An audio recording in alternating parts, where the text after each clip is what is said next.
Okay, weighted average cost of capital. एक glimpse दे देता हूँ क्या क्या हम लोगों ने कर लिया है। हम लोगों ने कर लिया कॉस्ट ऑफ डेप्ट, ठीक है, cost of preference share, cost of equity, तीन कर लिया है। बट बेस्ट सबसे मतलब कि सोचने वाला बात ये है ना, ये फुल फ्लेजेड सम्स नहीं है, ठीक है, बड़ा सम्स और है, ये सब पार्ट था बड़ा सम्स का, ठीक है। हम लोग स्टार्ट करते एक बार लिख लेते हैं इसको, फॉर्मूला जो एक पेज में रहे। इतना स्कैटर्ड वे में हम लोग को पता है कि कहाँ का क्या क्या फॉर्मूला है, बट एक पेज में रखने के लिए मैं जानबूझ कर लिख दे रहा हूँ, चार्ट लिख के देता हूँ, ठीक है। थोड़ा जल्दी से लिखिएगा और टेढ़ा करके लिखिए कॉपी, ठीक है, टेढ़ा करके लिखिए। सबसे इधर कॉस्ट ऑफ डिवेंचर, ठीक है। कॉस्ट ऑफ डिवेंचर में याद है हम लोगों ने तीन टाइप का डिवेंचर पढ़ा था, परपेचुअल, इरिडीमेबल या फिर रिडीमेबल। नाम अलग अलग हो सकता है, प्लेन वैलिना है, ऐसे करके है, मैं नाम पे नहीं जा रहा हूँ, ठीक है, क्योंकि नाम क्या है हम लोग जानते हैं, हम लोग पीछे से देख लेंगे नाम किसी को याद करना हो तो, ठीक है। इसमें भी तीन तीन टाइप था, सॉरी तीन टाइप में सबका फॉर्मूला नीचे लिखा हुआ है। मैं एन क्या है, टी क्या है सब लिख दिया हूँ, लेकिन लिखने की ज़रूरत ना है नहीं। टोटल चार बनेगा, कॉस्ट ऑफ टर्म लोन और कॉस्ट ऑफ, थोड़ा छोटा छोटा करके लिखिएगा सो दैट एक पेज में आ जाए, कॉस्ट ऑफ इक्विटी। अंडरस्टूड।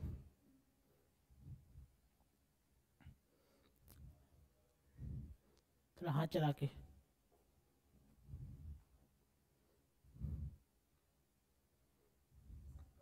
सबका फॉर्मूला एक साथ लिख दिया हूँ, ठीक है, रिवीजन करने में इजी रहेगा।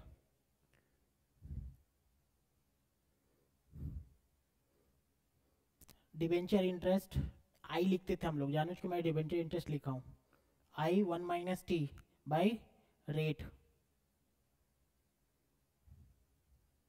तीसरा रिडीमेबल में D one minus T F minus P by N total whole divided by F plus P by N. याद आ रहा है ना लिखते लिखते।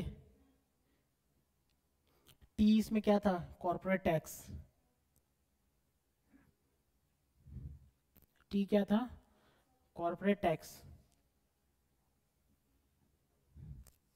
ठीक है। कॉस्ट ऑफ प्रेफरेंस शेयर में आते हैं, दो टाइप का मैंने बताया था, इरिडीमेबल और रिडीमेबल। ये कुछ नहीं है, एकदम एग्जैक्टली डिवेंचर की तरह ही है, बस इसमें कॉर्पोरेट टैक्स नहीं, कॉर्पोरेट डिविडेंड टैक्स आता है, ठीक है। कॉर्पोरेट डिविडेंड टैक्स, और वो उसमें माइनस होता है, इसमें प्लस हो जाता है, बिकॉज कॉस्ट मतलब tax is the cost of the company, company को टैक्स देना पड़ रहा है। डिवेंचर इंटरेस्ट में, डिवेंचर इंटरेस्ट के वजह से टैक्स बच रहा था, इसमें टैक्स देना पड़ रहा है, तो ऐड हो जाएगा कॉस्ट से, ठीक है। ये वाला भी आप लोग लिख सकते हैं,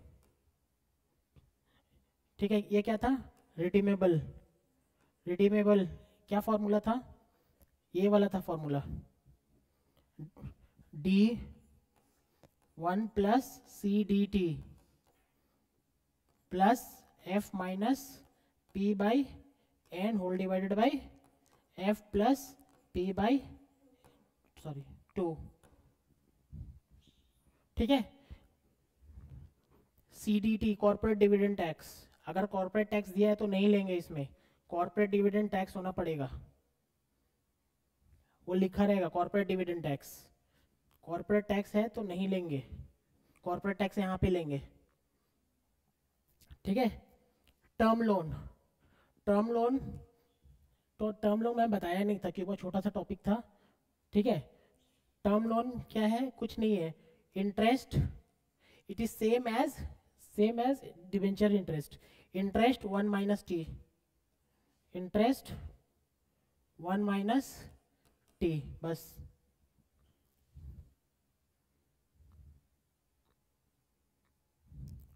ठीक है। कॉस्ट ऑफ इक्विटी, चेंज करो इसको,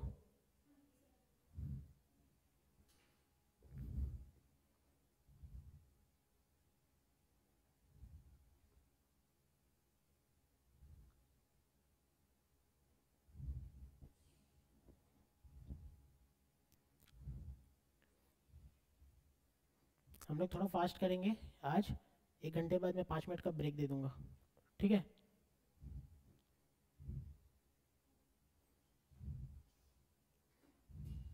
cost of equity, cost of equity में हम लोगों ने कॉस्ट ऑफ, आप कंटिन्यू रखना, कॉस्ट ऑफ इक्विटी, इसको हम लोग क्या बोलते हैं, के ई। के ई में हम लोगों ने क्या क्या किया था, 4 कि 5, dividend discount model, earning yield model, then debenture yield plus risk premium. अगर इधर उधर हो रहा हो तो उससे कोई माइंड नहीं है, ठीक है, इधर उधर हो रहा, debenture yield plus risk premium, realised yield method, और लास्ट CAPM। इसमें ये इंपॉर्टेंट है, ये इंपॉर्टेंट है, ये दोनों बहुत ज़्यादा इंपॉर्टेंट है, भर भर के क्वेश्चन में आता है ये दोनों, ठीक है। ये क्या था, D1 by P net plus G, D1 is equals to D1 equal D0 1 plus G, ठीक है। लिखने का तरीका अलग है लेकिन सबका आंसर सेम आएगा, ठीक है, लिखने का तरीका अलग है। अर्निंग यील्ड मेथड में क्या था, E1 by P net plus G, E1 is equals to E0 1 plus G, देख लो, ठीक है। डिविडेंड यील्ड में क्या था, dividend yield plus risk premium, risk premium क्या था, मन से, जजमेंटल, ठीक है। रियलाइज्ड यील्ड कुछ नहीं था, एवरेज था, एवरेज ऑफ व्हाट, रिटर्न।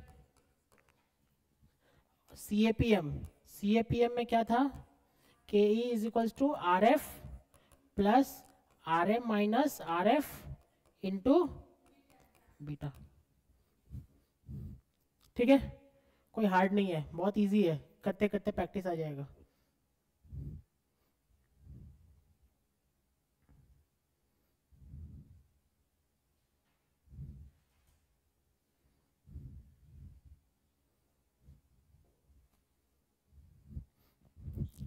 इसको लिख सकते हैं D1 is equals to expected dividend, ये है ना, एक्सपेक्टेड डिविडेंड है। E1 is equals to expected earning,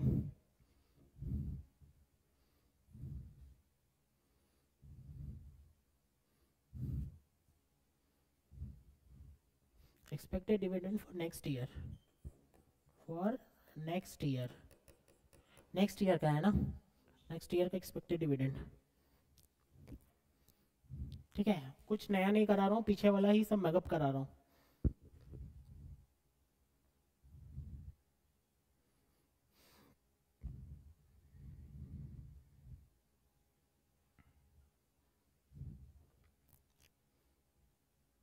full form आप लोग घर पे भी लिख सकते हैं, ठीक है, कोई बड़ा बात नहीं है फुल फॉर्म लिखना, क्योंकि इलाबोरेट डिस्कशन हो गया है ईच एंड एवरी टॉपिक पे, जो मैंने अभी बोर्ड पे लिखा है,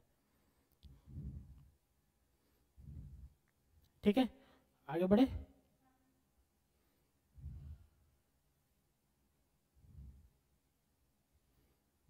ठीक है। एक और लिखवाया था, चुपकी,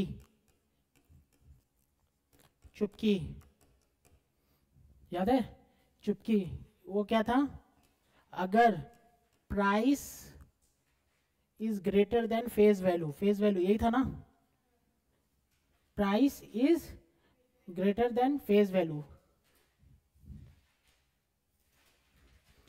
then take price as face value, लिखाया था ना। therefore pnet example price of share is 98, ठीक है, और face value is equals to 100, sorry greater बोला है ना,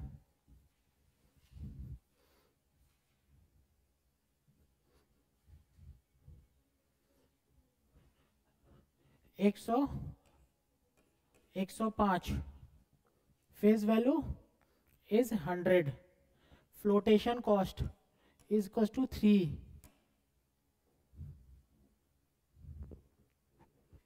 ठीक है, फ्लोटेशन कॉस्ट इक्वल टू 6, ठीक है। देयरफॉर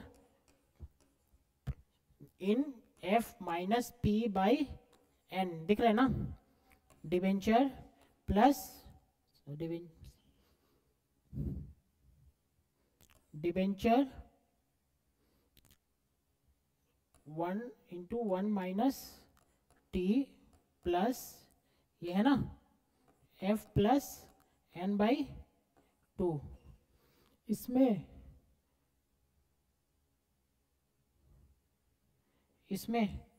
प्राइस क्या आएगा, प्राइस 105 माइनस 6, 101 या फिर 100 माइनस 6, 94, कौन सा आएगा 94, ये नहीं आएगा, this is correct. Understood, understood क्या बोलना चाह रहा हूँ मैं चुप्पी को बोल के, ठीक है। ये लिख के वो नीचे एग्जांपल ले लेना, ये वाला जो मैंने लिखा है, कहाँ यूज हो रहा है चुप्पी, समझ में आ रहा है ना, मतलब ये अच्छा ये पी होगा, ये पी समझ में आ रहा है ना, अरे भाई समझ में,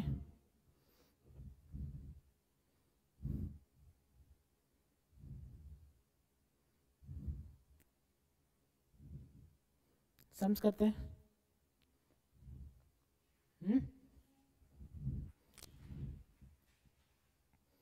नीचे नीचे हेडिंग दीजिए, weighted average cost of capital, weighted average cost of capital, weighted average cost of capital, full form weighted average cost of capital is equals to KD into WD plus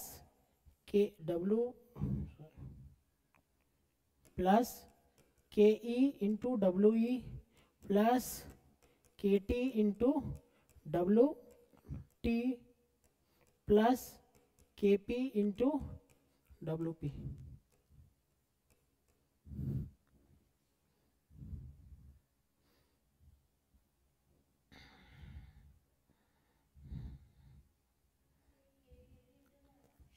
ये भी इंटू में, ठीक है। K is equals to cost of each component, ये है ना, cost of each component और V equal to weight of capital, capital नहीं वेट, ऐसे वेट लिखो खाली, ठीक है।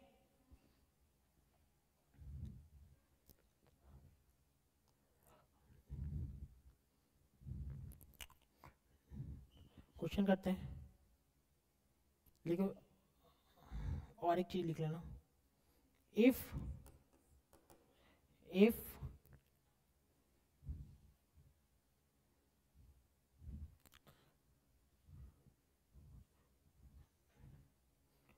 no information about weight is given in the question,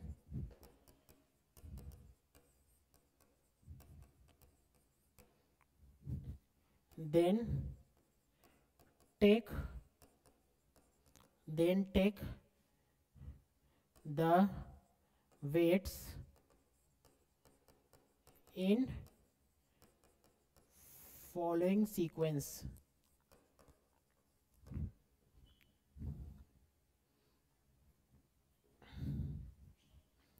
Number 1 target weight, preference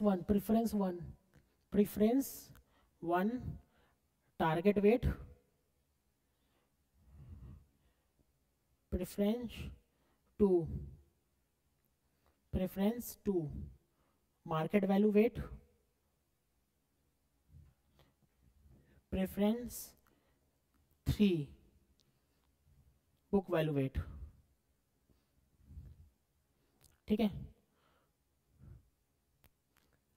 हम मेरा मेन ऑब्जेक्टिव क्या है, कॉस्ट निकालना। याद है फर्स्ट क्वेश्चन का थीम याद करो, मुझे कॉस्ट निकालना है। याद है कॉस्ट निकालने के लिए ये निकालना हम आपको सिखा दिए। ठीक है, आपको ये निकालना मतलब ये निकालना है आपको वेट। वेट आइडियली क्वेश्चन में दे देगा, ये वेट है 60 20 80 सॉरी 60 20 20 से वेट दे देगा। अगर इन वेट केस वेट नहीं दिया तो हम लोग ये जो आप 3 लिखा है उनमें से वेट लेंगे। पहला क्या देंगे, टारगेट वेट। कंपनी का कोई टारगेट वेट है क्या क्वेश्चन में लिखा हुआ, ठीक है, तो उसको लेंगे। अगर टारगेट वेट नहीं है तो मार्केट वैल्यू का वेट लेंगे। अगर वो भी नहीं निकल पा रहा है तो लास्ट में बुक वैल्यू का वेट देंगे। ठीक है, तीनों में से कोई एक तो पक्का ही रहेगा। ठीक है, करते हैं sums. Consider a firm whose डेप्ट इक्विटी रेशियो कितना है, देख लो वेट दे दिया। डेप्ट इक्विटी मतलब एक फर्म का कैपिटल के जितना है उसमें 2 गुना वेट है, और डेप्ट 2 गुना वेट है डेप्ट का, और 1 वेट है कितना किसका, इक्विटी का। दिख रहा है ना। कॉस्ट ऑफ डिवेंचर निकाल के दे दिया आपको छोटा सम से। ठीक है, कॉस्ट ऑफ इक्विटी भी निकाल के दे दिया, टैक्स रेट है। ठीक है, टैक्स रेट निकालना है और टैक्स रेट भी दे दिया है, टैक्स रेट भी दे दिया है। ये रहा, calculate weighted average cost of capital. Understood, लिखिए। स्टेटमेंट शोइंग, स्टेटमेंट नहीं calculation, calculation showing weighted average cost of capital, calculation showing weighted average cost of capital। सबसे पहले कंपोनेंट, पहले देख लो क्या बनना है। Component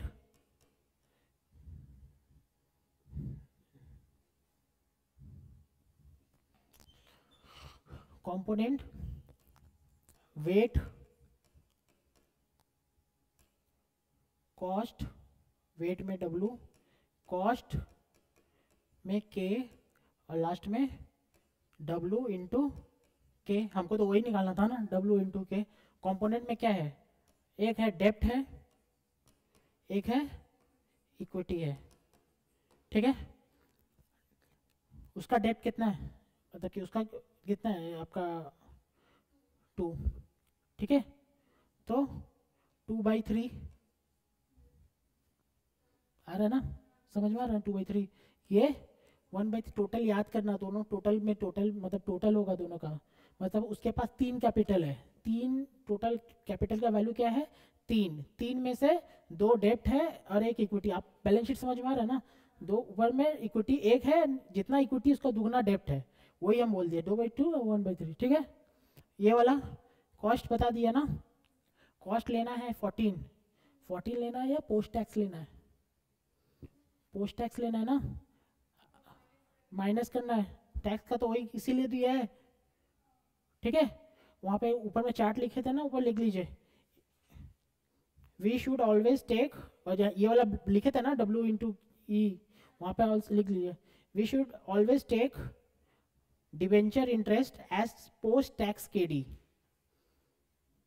we should always take debenture interest as post tax KD। Therefore KD into 1 minus T। ठीक है, KD into 1 minus T, यही लेना है हमेशा। ठीक है, तो ये K क्या है उसका 14 इंटू 0. क्या आ रहा है ये 9.1।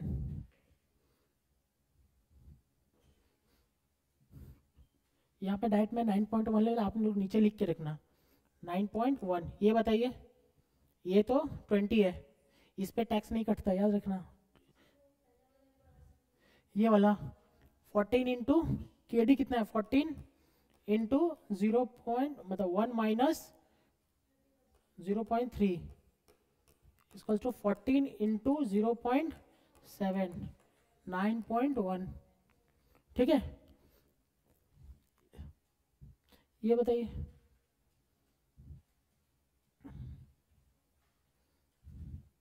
2 into 9.1 divided by 3, 2 into 9.1 divided by 3 9.8 आया क्या मुझे 9.8 2 इंटू 9.8 डिवाइडेड बाई 3 क्या आ रहा है? मैं बहुत गंदा तरीके से लिख रहा हूँ, आई आप समझ रहे होंगे, मैं नहीं चाहता कि सम्स के ऊपर लिख दूँ। 6.5 ये 20 डिवाइडेड बाई 3 6.7 ये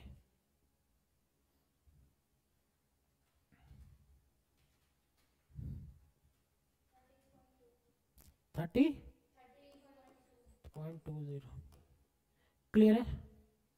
बहुत हार्ड नहीं है, इजी है, टेबल में सटा देना हो जाना है। तकलीफ कहाँ पे आएगा? जब आपको कॉस्ट नहीं देगा, कॉस्ट निकालना पड़ेगा। इस सेंस में कॉस्ट दिया हुआ था, इनिशियल सेंस में मैंने इजी दिया है कि कॉस्ट निकला हुआ है। ठीक है, लिखिए पहला कॉलम कंपोनेंट आएगा, दूसरा कॉलम वेट आएगा, तीसरा कॉलम कॉस्ट आएगा, वेट के बगल में W लिख दीजिएगा। तीसरा कॉलम कॉस्ट आएगा, कॉस्ट के बगल में K लिख दीजिएगा, और लास्ट में W इंटू के, लास्ट में W इंटू के।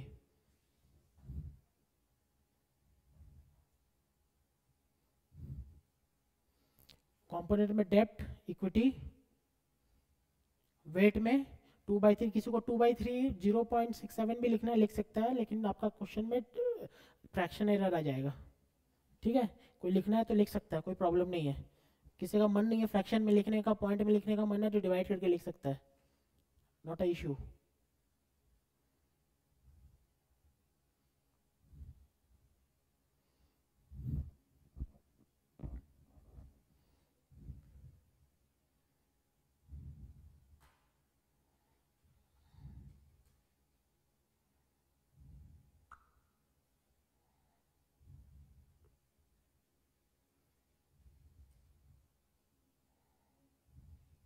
आ रहे क्या? आ रहे तो नेक्स्ट कीजिए, क्वेश्चन नंबर 2 सेम उसी की तरह है।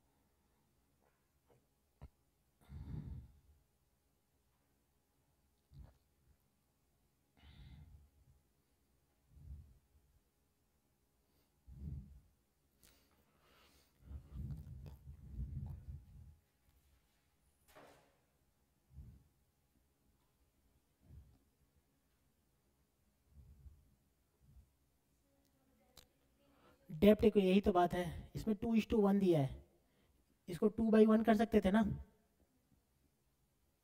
ठीक है, ये 0.8 है तो उसको 0.8/1 कर सकते हैं, इसको तो 0.8:1 होगा। आ रहा समझ में? डेप्ट नहीं आ रहा समझ में आपका? सोचो,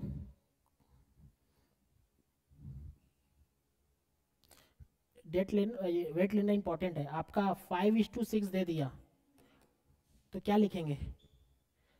वेट क्या लेंगे? 5/6, 5/11 और 6/11 लिख सकते हैं। इसी को 5/6 कर दिया, कर सकते हैं ना 5/6 इसको, तो तब क्या लेंगे? वेट, वेट क्या लेंगे? हाँ 5/6 लिख दिया, क्या लेंगे? भाई ये तो यही चीज है ना, ये तो यही चीज है। इस टू को 6 ले लिया, A is to B equal to A by B नहीं है क्या? हाँ, तो ये 5/6 इसको टू 5/6 सेम है, इसका भी तो सेम होगा ना, 5/11 और 6/11। 2:1, इसका क्या लेंगे वेट?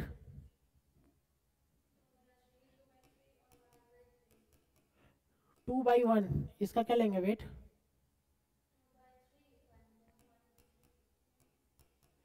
2 का क्या लेंगे वेट?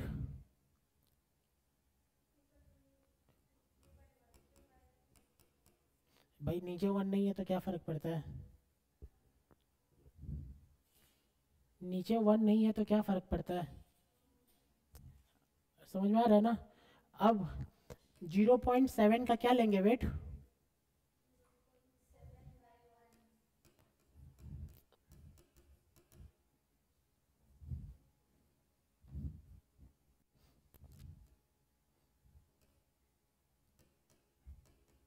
देखो ये लेंगे वेट, ये क्या था? दिख रहा है आपको? तो टोटल वेट क्या है मेरा? अगर ये 0.7 तो टोटल वेट 1/7 है, 1.7 ही है ना? तो एक वेट है ये इसके लिए है और ये वेट इसके लिए है। आ रहा समझ में? लिखे लिखे, कब थोड़ा जगह छोड़ के नीचे से लिखिए, नीचे लिखिए रेशियो, दूसरा column weight. 5:6 is equals to 5:6, ratio में 5:6, वेट क्या लेंगे? 5/11 6/11। 5/6 वेट क्या लेंगे? 5/11 6/11, प्लीज। ठीक है, फिर 2:1 नीचे लिखे, 2:1 में वेट क्या लेंगे? 2/3 1/3। ठीक है, और 2/1 में क्या लेंगे? 2/3 1/3 सेम। और 2 में क्या लेंगे? 2 में क्या लेंगे? 2/3 1/3 बगल में लिख दीजिए। Assume denominator, assume it is assumed that one is in denominator, यही है ना? अज्यूम कर सकते हैं ना? देयरफॉर उसमें लिखिए therefore total weight is 3, same उसी ब्रैकेट में देयरफॉर टोटल वेट इज 3। दिख रहा है ना आपको? फिर नीचे 0.7, 0.7, 0.7 का वेट क्या लेंगे? 7, 1.7 is to 1.17 is to 1/1.7, again same conclusion. आ रहा समझ में? भाई क्लियर है ना? हाँ। अब चलो ये क्या है? अब उसमें मत लिखो यार, अब सम्स कीजिए। हाँ अब सम्स कीजिए, हो गया, ये छोटा सा चीज़ था कि आप लोग फ्रिक्शन में ना हो बाद में बढ़ते समय।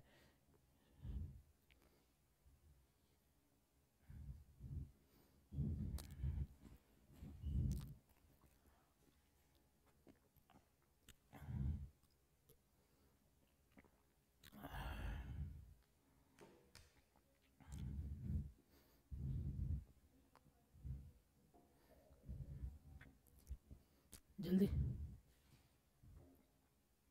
0.8/1/0.8 होगा, और एक में होगा 1/1.8। डेट में आ रहा है 0.8/1.8। ठीक है,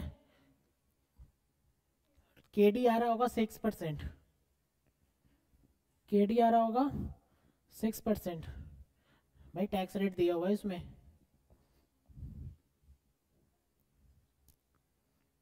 दिख रहा है आपको? प्लीज प्री टैक्स मत लेना, गलती हो जाएगा सम्स। आपको आप समझ में आ रहा होगा मैंने क्यों प्री टैक्स नहीं ले जा रहा हूँ, क्योंकि टैक्स शील्ड है उसमें। ठीक है, टैक्स शील्ड समझाने में मेरा बहुत टाइम गया है।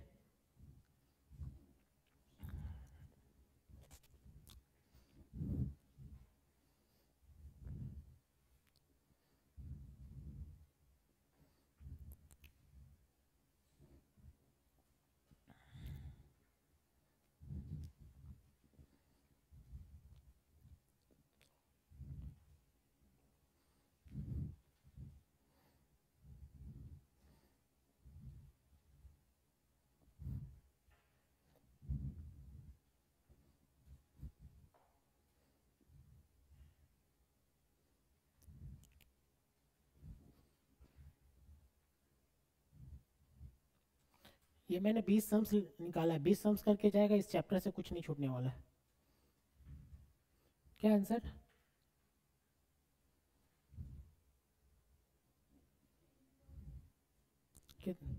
578, ठीक है।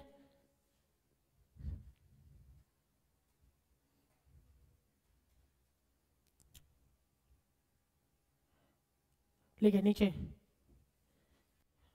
Note, note the above sums, question number 1 and 2, the above sum, question number 1 and 2 are very small. There are chances to come this type of question in MCQs.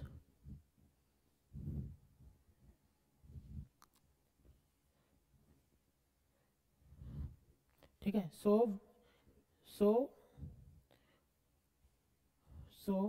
for MCQ we will not prepare table.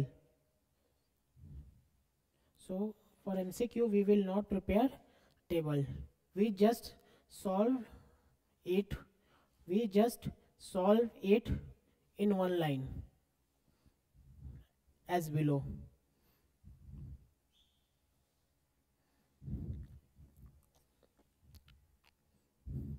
समझ में आ रहा है आपको? MCQ है भाई, छोटे छोटे sums है, उसमें ज़्यादा इज्जत नहीं देना है सम्स को, ठीक है।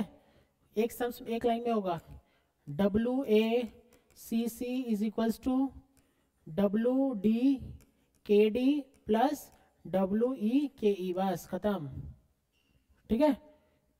WD क्या था क्वेश्चन नंबर 1 का? 2:1 था, याद है?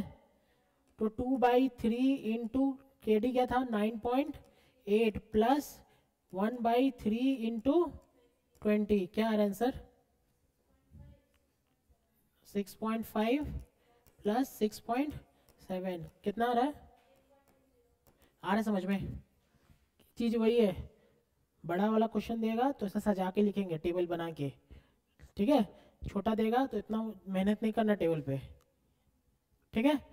सेम इसीलिए 2 नंबर जल्दी से निकालिए, 2 नंबर, हाँ ये वाला केवल 2 नंबर निकालिए, हाँ नोट कर लीजिए।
आ रहा है, सेकेंड नंबर निकाले, आ गया आंसर ना, कोई बड़ा चीज़ नहीं है इसमें, ठीक है। जो टेबल में था उसी को स्टेटमेंट में डाल दिया, क्लियर है, ठीक है। लेकिन मेरा यहाँ पे जितना सम से सब बड़ा बड़ा है, ठीक है, ठीक है। अगर आप टेबल आप अगर बड़ा वाला करना सीख जाएंगे ना तो वो एक लाइनर भी सीख ही जाएंगे, अलग से फिर करने की ज़रूरत नहीं है, ठीक है। बहुत ईजी है, उसी का ही है। अगर और होता है प्रेफरेंस होता तो भी डाल देते WPKP, बस खत्म, बढ़ाते रहते, ठीक है। चलिए next, the firm target capital structure comprise डेब्ट, प्रेफरेंशियल एंड शेयर कैपिटल, 3 है, देख लो ऊपर में क्या था, 2 था। टारगेट डेट भी दे दी, टारगेट वेट भी दे दिया है, 3:2:1। कॉस्ट ऑफ डेट कितना है? 15%, 18% और 21%, टैक्स रेट दे दिया, इजी है, बनाइए जल्दी से, टेबल में बनाइए, टेबल में बनाइए, ठीक है, हाँ टेबल में बनाइए।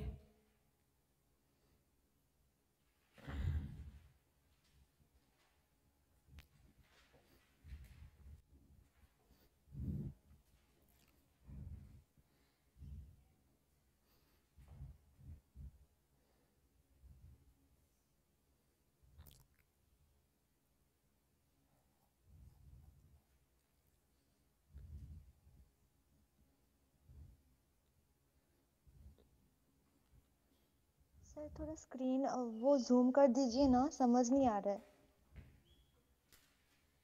अब आ रहा है? हाँ सर।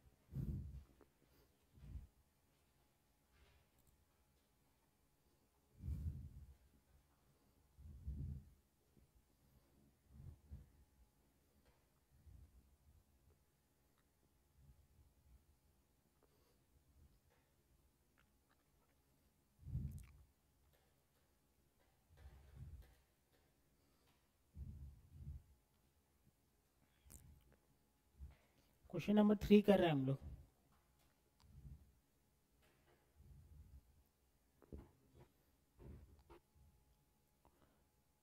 आप ले रहे होंगे क्या, वेट ले रहे होंगे 3/6, 2/6, 1/6, 3/6, 2/6, 1/6। के डी ले रहे होंगे 15 × 0.7, मतलब कि 10.5%। प्लीज़ कोई भूल से भी प्री टैक्स के डी मत लेना, गलती होगा। के पी ले रहे होंगे 18%। अगर इसमें कॉर्पोरेट डिविडेंड टैक्स लिखा रहता तो 18 + 1/1 + CDT लेते। कॉर्पोरेट डिविडेंड टैक्स लिखा रहता तो 18 1 + CDT लेते। कॉस्ट ऑफ इक्विटी ले रहे होंगे 21%।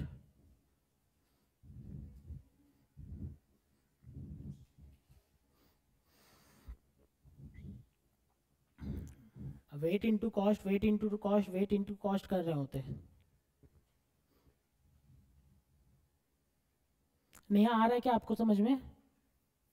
हाँ सर आ रहा है।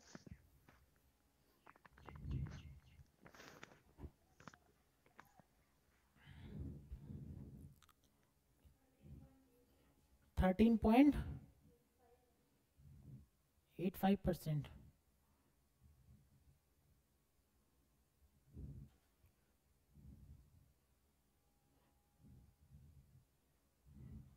14.75% आ रहा है। 14.75।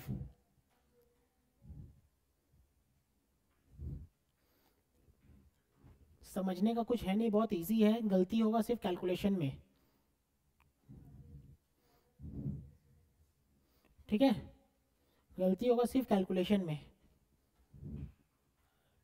कैलकुलेशन आपके साइड से होगा, मेरा कोई रोल नहीं है। हम सिखा सकते हैं कैसे कैलकुलेट करना है, एग्जाम में आपको कैलकुलेट करना होगा। हो गया नेहा, आया क्या 14.75? सर कर रहा है। ओ,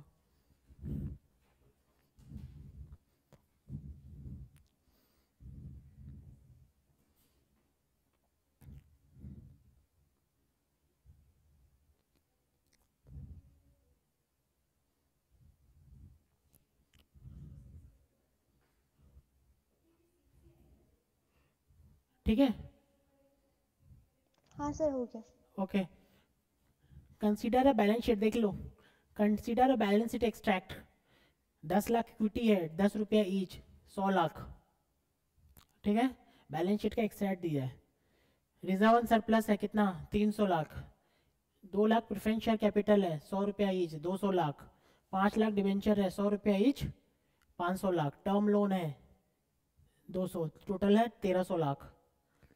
इक्विटी शेयर का अभी प्राइस क्या चल रहा है, 52। ठीक है, market price of the preference share क्या है, 110। बुक वैल्यू क्या है प्रेफरेंस शेयर का, प्रेफरेंस शेयर का बुक फेस वैल्यू क्या है, सॉरी बुक वैल्यू नहीं, फेस वैल्यू क्या है, 100। बैलेंस शीट में देखिए, बैलेंस शीट में जो आता है वो फेस वैल्यू आता है, बैलेंस शीट में आता है फेस वैल्यू आता है। इक्विटी शेयर का फेस वैल्यू क्या है, इक्विटी शेयर का फेस वैल्यू क्या है, 10। 10 का शेयर मार्केट में कितने में बिक रहा है, 10 का शेयर मार्केट में कितने में, 52 में बिक रहा है। अंडरस्टूड? पढ़ने का तरीका है ये सम्स को, मैं करा दूंगा डेटा लेके, ठीक है, कोई भी करा देगा, लेकिन आप पढ़ना समझते हो कि क्या बोला है। 100 का प्रेफरेंस शेयर मार्केट में कितना में बिक रहा है, 100 का प्रेफरेंस शेयर मार्केट में कितना में बिक रहा है? 110। 100 का डिबेंचर मार्केट में कितना में बिक रहा है? 90। टर्म लोन का कोई मार्केट वैल्यू नहीं होता। Term loan is a loan taken from bank, debenture is the loan taken from market. Market में जो है वो शेयर ट्रेडेबल है, जो बैंक में ट्रेडेबल नहीं है, ठीक है, उसका कोई मार्केट वैल्यू नहीं होता, जो है वही बुक वैल्यू वही मार्केट वैल्यू, ठीक है। कॉस्ट ऑफ डेट कितना दिया हुआ है? 12%, कॉस्ट ऑफ प्रेफरेंस 14% और cost of equity 18%। Term loan कितना है? 11% और tax rate 30%। Calculate weighted average cost of capital of the firm using दो बुक वैल्यू मार्केट वैल्यू। कुछ नहीं बोलता तो क्या बोल निकालते? कुछ नहीं है, सोचो, बोल देता फाइंड कॉस्ट ऑफ कैपिटल, क्या निकालते? Market value. मार्केट वैल्यू से। अंडरस्टूड? लिखते हैं statement showing calculation for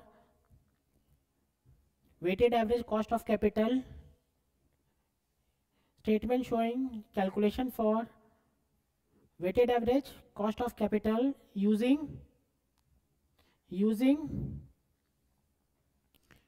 book value weights। अच्छा, आपका जो यहाँ पे एक चीज मैं आपको बताना भूल गया, यहाँ पे आ रहा होगा ना एक आंसर, यहाँ पे एक आंसर आ रहा होगा ना हर सम्स में, अरे W/K करके एक आंसर आ रहा होगा ना, हाँ, उसमें वहाँ पे लिख दिया कीजिए weighted average cost of capital,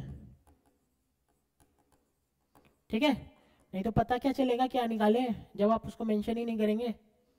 understood?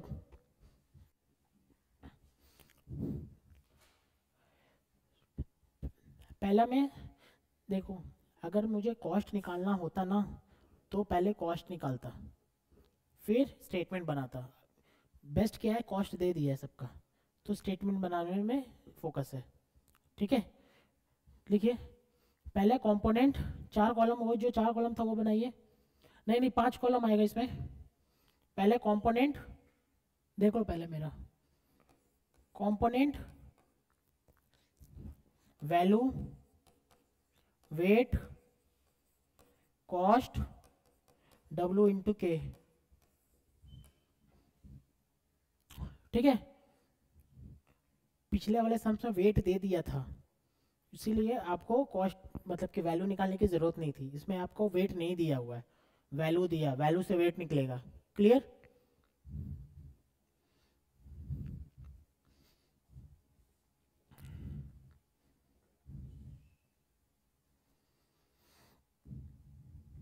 पहला मैं प्लीज इसी पे लिख रहा हूं, ठीक है।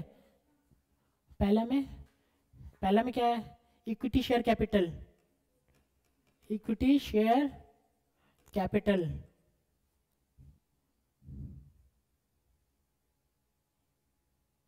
दूसरा प्रेफरेंस शेयर, तीसरा डिबेंचर, चौथा टर्म लोन, ठीक है। इक्विटी में कितना लेंगे?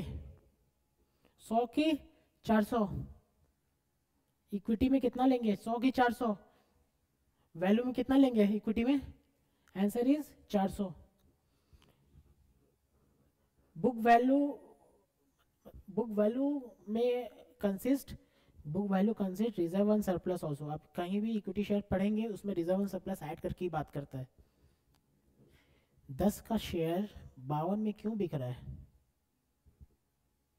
Just because reserve and surplus, company के पास रिजर्व है, हाँ, तो ये क्या होगा? 400। हाँ, बुक वैल्यू में सुन लो, बुक वैल्यू में हमेशा रिजर्व एंड सरप्लस ऐड होगा, मैं नोट लिखवा दूंगा लास्ट में, ठीक है। प्रेफरेंस शेयर में कितना? 200। अरे यार, फिर 500, देन 200, टोटल 1300 आएगा, ऑब्वियसली बैलेंस शीट से लिया है बुक वैल्यू।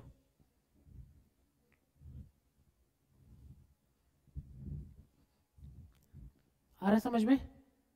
फिर वेट क्या क्या आएगा, 400 बाई 1300, 4/13, 4/13, 4/13 कितना आ रहा है? ठीक है, लिखेंगे नहीं, 4/13 खाली लिख लीजिए उसमें, खाली इसमें 4/13, 2/13, 5/13, 2/13। सो आ रहा है कि नहीं समझ में, पहले ये बताओ। हाँ, अंडरस्टूड। कॉस्ट में कॉस्ट लिखा हुआ है, लिख लीजिए। इक्विटी का क्या लिखेंगे, कॉस्ट इक्विटी का 18%, फिर प्रेफरेंस का 14%, फिर डेट का 12%। मत बोलना प्लीज, भावना में नहीं बहना है, देखना है। 8.4 टर्म लोन का, टर्म लोन का 7%, 7.7%। मैंने देखो आपका अभी नोट्स लिखवाया है उसको में, टर्म लोन का कॉस्ट कैसे निकालते हैं, मैंने अभी चार्ट बनवाया है, देखो। नहीं लिखवाया है क्या?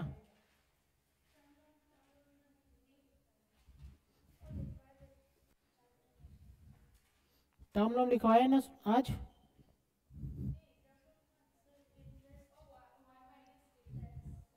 क्या बात कर रही है यार, ये क्या है?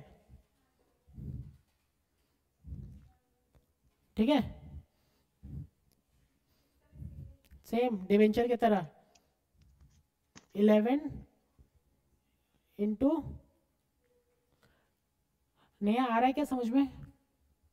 हाँ सर। सर ये आपने कहा ना टर्म लोन का, तो उसका कौन सा फॉर्मूला यूज करना पड़ेगा? टर्म लोन का मैंने सुबह लिखवाया है, ये रहा। अच्छा।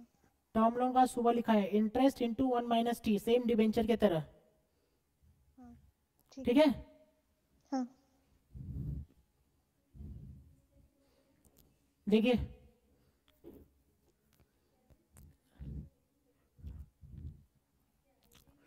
चलो, हो गया हो गया। अरे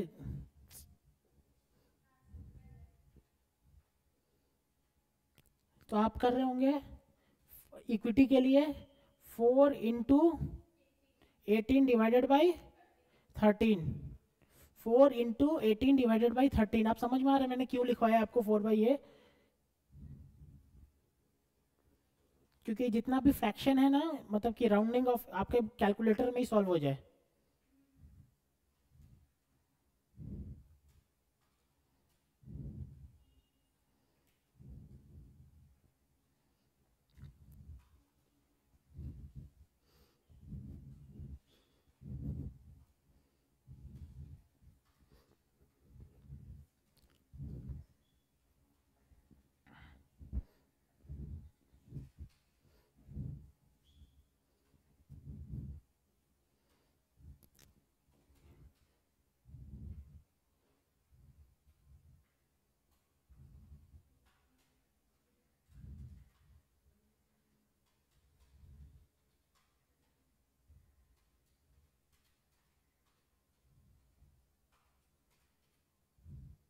क्या आ रहा है? 12.11%। ठीक है, आ रहे समझ में? बुक वैल्यू वाला सेम मार्केट वैल्यू वाला भी चेक करेंगे अभी। नहीं समझ में आ रहा है क्या, आगे बढ़े? हाँ सर। ओके,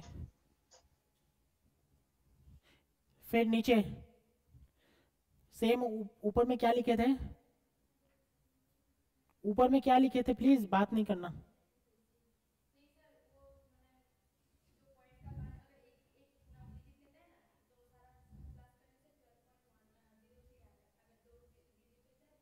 दो डिजिट 3 डिजिट लिया कीजिएगा, 1 डिजिट मत लिया कीजिएगा। ठीक है, कम से कम 2-3 डिजिट लीजिएगा। मेरा व्यू है, मैं जब था तो 4 डिजिट लेता था। ठीक है, लिखने में क्या दिक्कत है, 4 डिजिट देख के। ठीक है, 4 डिजिट लेना। नीचे नोट लिख लेते हैं, नोट 400 वाला। we should take equity plus reserve and surplus to determine weight as per book value। First bullet, ये फर्स्ट बुलेट था। Next bullet, we shall not consider reserve and surplus reserve and surplus for determining weight as per market value। Understood? Market value में नहीं लेंगे reserve and surplus.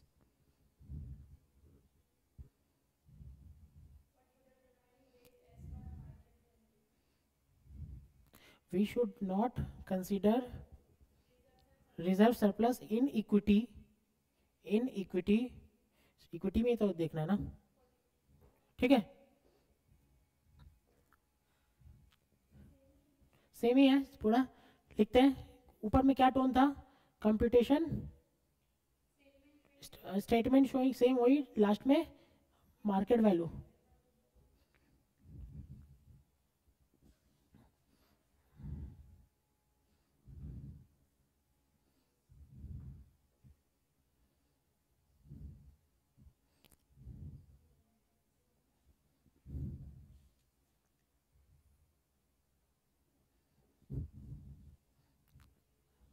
Photo ले लीजिए इसका, मैं board पे जाऊंगा।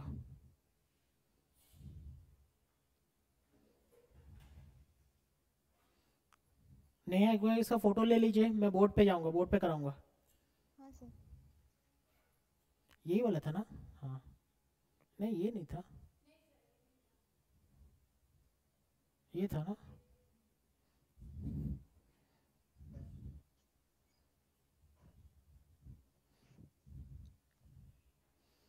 ठीक है,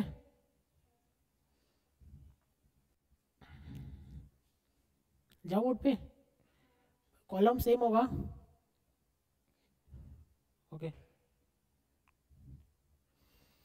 पहले कंपोनेंट, फिर मार्केट वैल्यू। अच्छा, ऊपर उसमें बुक वैल्यू लिखा था या मार्केट वैल्यू लिखा था? पिछले वाले टेबल पे क्या था, वैल्यू या बुक वैल्यू? उसको बुक वैल्यू लिख लीजिए। मार्केट वैल्यू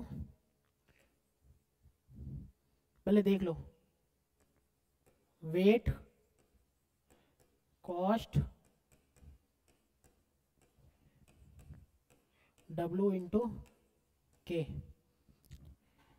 मैं छोटा छोटा करके लिख रहा हूँ। Equity share capital, preference share capital, debenture और टर्म लोन।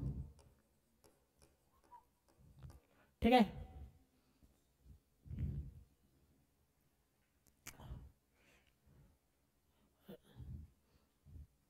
देखिए देखिए, अरे करो मत, देखो भाई। इक्विटी शेयर कैपिटल कितना इक्विटी शेयर है? 100 का 10 लाख।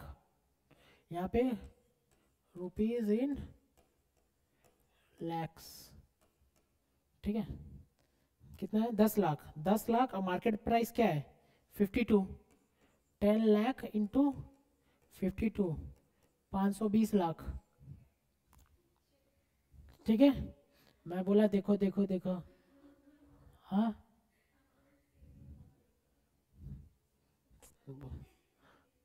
फिर 2 लाख इंटू प्रेफरेंस शेयर क्या है? 110 इक्वल्स टू 220 लाख। फिर डिबेंचर, डिबेंचर कितना है? 5 lakh into book market value क्या है डिबेंचर का? 90, कितना है? 450 लाख। टर्म लोन का कोई मार्केट वैल्यू नहीं होता, वो सेम आएगा 200 लाख। टोटल क्या आ रहा है?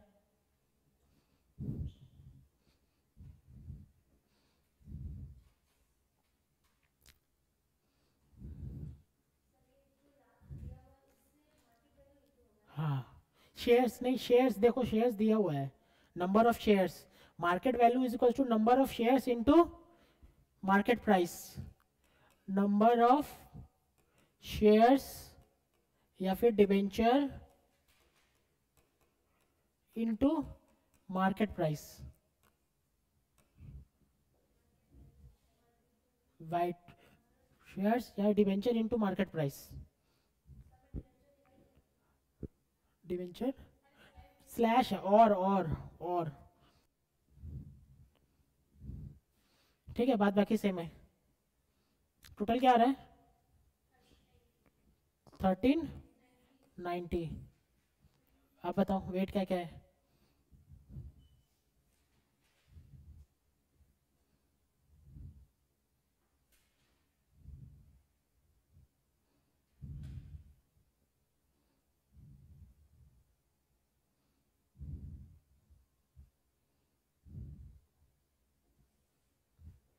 बताइए। ये होगा 520 डिवाइडेड बाय 1390। कॉस्ट निकालो, हो गया, आप कुछ नहीं करना है।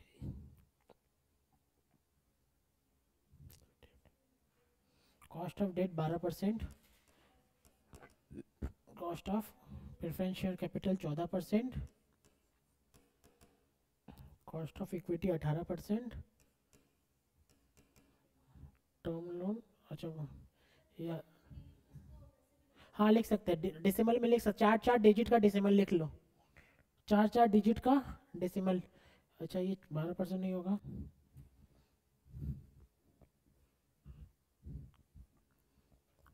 ये होगा 12 7 से 8.4%, 7.7%। चार चार डिजिट का डेसिमल बोल लिख दो।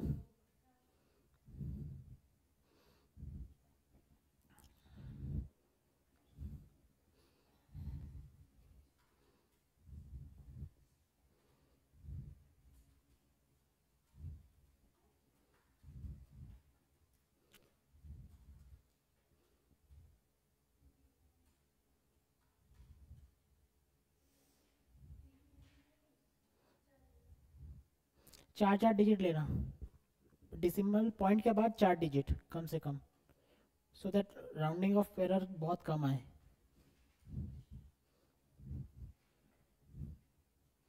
मैं तो यही प्रेफर करता हूँ 520 इंटू 18 डिवाइडेड बाई 1390। कोई राउंडिंग ऑफ का टेंशन ही नहीं है, ठीक है, कि हमको अपने खुद से इंटू थोड़ी ना करना है, कैलकुलेटर चलाना है, ठीक है।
सेवन पॉइंट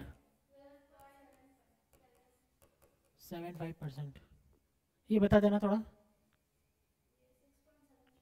6.73, 2.21, 2.71,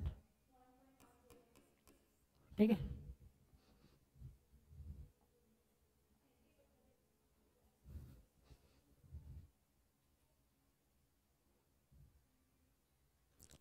ठीक है 12.78। ठीक है, आ रहा है समझ में? नहीं आ रहा है क्या समझ में? हाँ सर आ गया आंसर।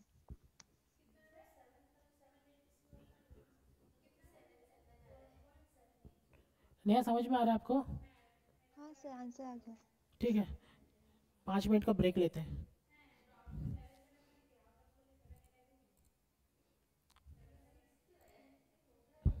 5 मिनट का ब्रेक लेते हैं।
हेलो,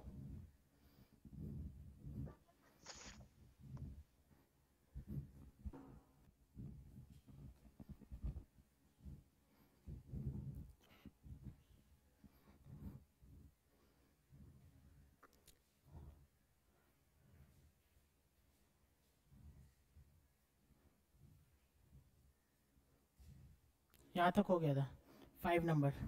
चलिए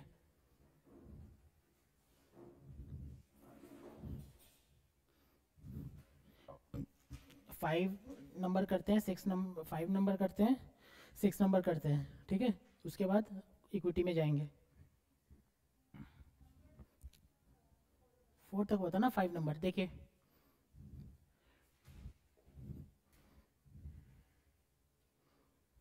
इक्विटी शेयर कैपिटल कितना है, 1 लाख शेयर, 10 रुपया each. Reserve and surplus 10 lakh. Preference share 5 lakh, debenture 15 lakh, ठीक है। मार्केट प्राइस दिया हुआ है 50 रुपया। Expected that the company will pay dividend next year कितना, 5 रुपीज़। और ग्रो कितना करेगा, 7%। अज्यूम इनकम टैक्स रेट कितना है, 30%। You are required to compute weighted average cost of capital using market value. इसमें किसी का कॉस्ट दिया है क्या, नहीं दिया ना, नहीं दिया तो इसका मतलब कॉस्ट निकालना पड़ेगा। किसका, किसका कॉस्ट निकालना पड़ेगा, इक्विटी का।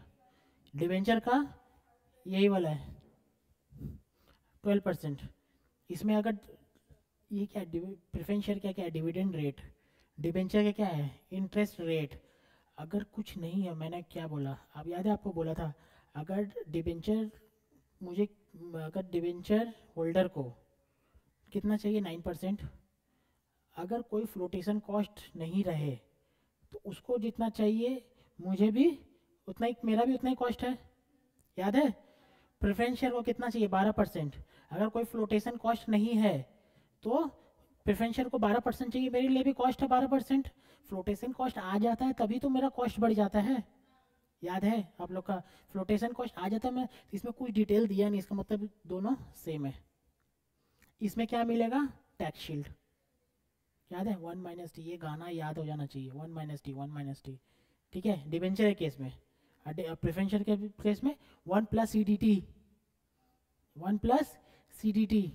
कॉर्पोरेट डिविडेंड टैक्स अभी तक कोई भी सम्स नहीं है, कॉर्पोरेट डिविडेंड का आना बहुत कम चांस है, लेकिन अगर दे दे इवेंचुअली आप लोग के केस में एग्जाम में, तो याद रखना क्या ट्रीटमेंट है, ठीक है। प्लस करना होगा कॉर्पोरेट डिविडेंड टैक्स, लिखते हैं, हाँ सब दे देगा। जैसे कि कॉर्पोरेट टैक्स का दे दिया ना 30%, हो सकता है कॉर्पोरेट डिविडेंड टैक्स दे दे 15%, ठीक है। तो बस कुछ नहीं करना, 1 + 0.15, ठीक है। लिखते हैं cost of equity is equals to, 5 number देखे, cost of equity is equals to, cost of equity के ई इज इक्वल्स टू, कौन सा मेथड लगेगा, अर्निंग, CAPM, कौन सा मेथड लगेगा इसमें, कौन सा मेथड लगेगा, तो कौन सा लगेगा,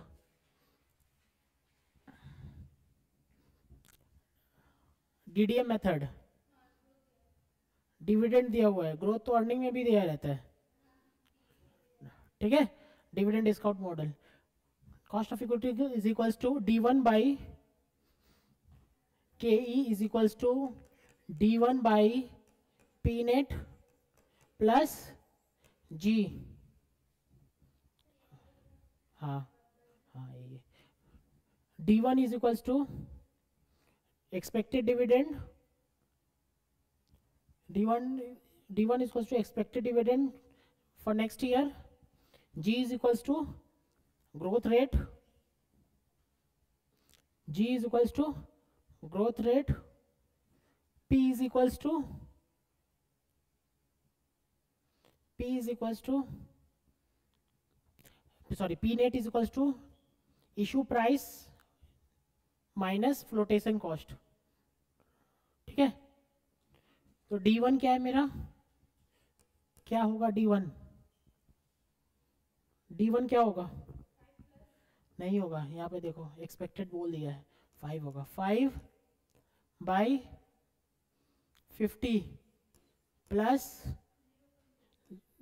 0.07 इज इक्वल्स टू 17%।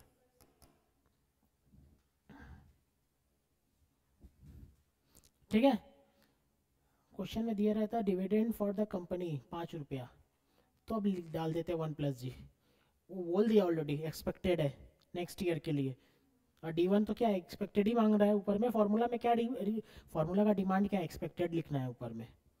ठीक है, अब मुझे दे दिया डायरेक्ट, तो 1+G क्यों करना, अंडरस्टूड। फिर और तो कुछ नहीं दिया बाकी समझ, फिर नीचे लिखते स्टेटमेंट शोइंग कंप्यूटेशन ऑफ, बनाइए आप statement showing computation of weighted average cost of capital using market value weight।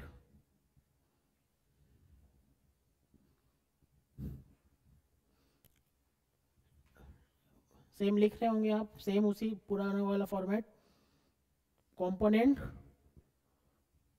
फिर market value then weight then cost और W इंटू के। आप मार्केट वेट में W लिख लेना, नहीं तो W इंटू के क्या है किसी को कुछ समझ में नहीं आएगा। वेट में W लिखना है और कॉस्ट में K लिखना है, तभी पता चलेगा।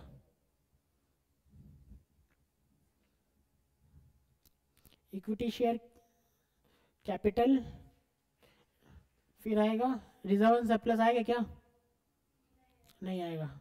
ठीक है, बुक वैल्यू लिखते तो आ जाता। ठीक है, equity share capital 12% preference share, 9% debenture.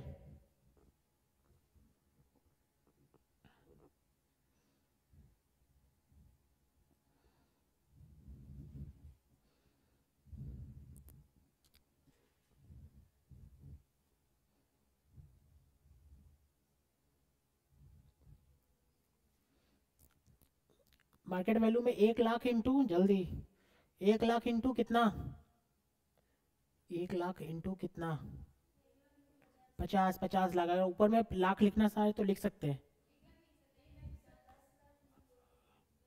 कहाँ 10 लाख है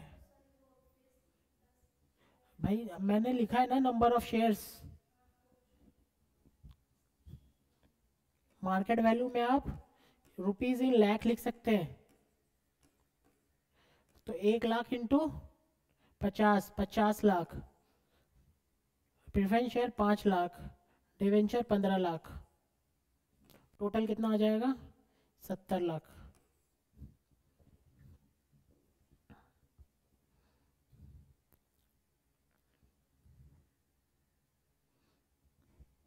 ठीक है, फिर वेट में 5/7,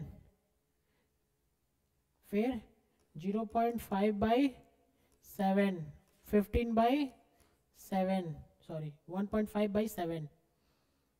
कॉस्ट में आ गया होगा 17, फिर प्रेफरेंस शेयर में 12, डिवेंचर में 976.3, फिर W इंटू के। अरे भाई नहीं आ रहा क्या, कोई प्रॉब्लम है क्या कहीं पे, किसी को फुल लिखना है, लाख नहीं लिखना, फुल लिखना है तो लिख सकता है, इससे आपका आंसर में कोई इफेक्ट नहीं आने वाला। हाफ लिखो या फुल लिखो।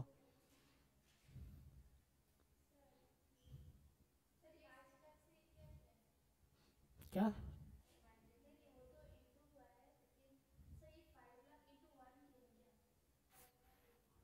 5 लाख, ये तो है ना 5 लाख, उसमें फिर कुछ दिया ही नहीं है ना शेयर्स, नहीं वही लिख दिया। हाँ,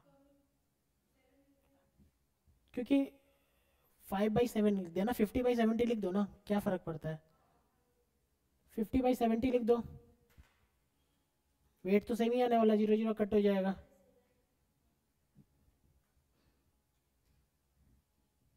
फिफ्टी बाई 70 लिख दो, 5/70 लिख दो और 15/70 लिख दो। ठीक है,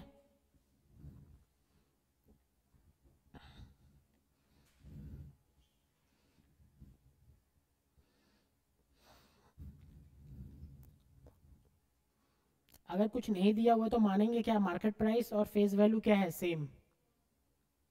अंडरस्टूड। मार्केट अगर कुछ नहीं दिया है तो मार्केट प्राइस और फेस वैल्यू सेम है। इसमें फेस वैल्यू कितना है 10, इसमें मार्केट प्राइस कितना है 50। अगर यहाँ पे कुछ नहीं लिया है तो मानेंगे ये भी 100 है, 100 है, ये 10 और इसका मार्केट प्राइस भी क्या है 100। ठीक है।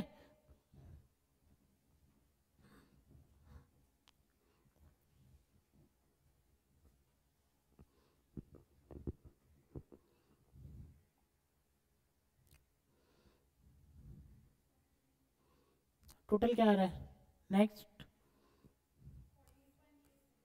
14.35, 14.35 आ गया, 14.35 आ रहा है।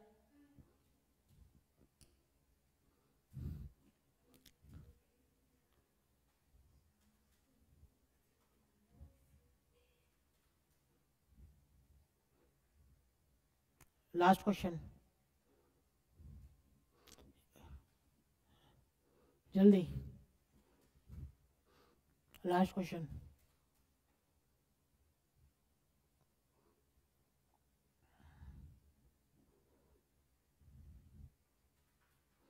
मार्केट वैल्यू करते हैं, बुक वैल्यू आप लोग घर पे कर लेना, ठीक है।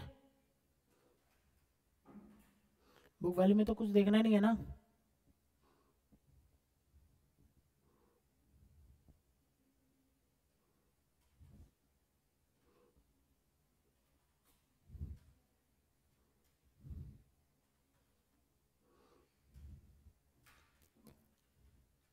ओके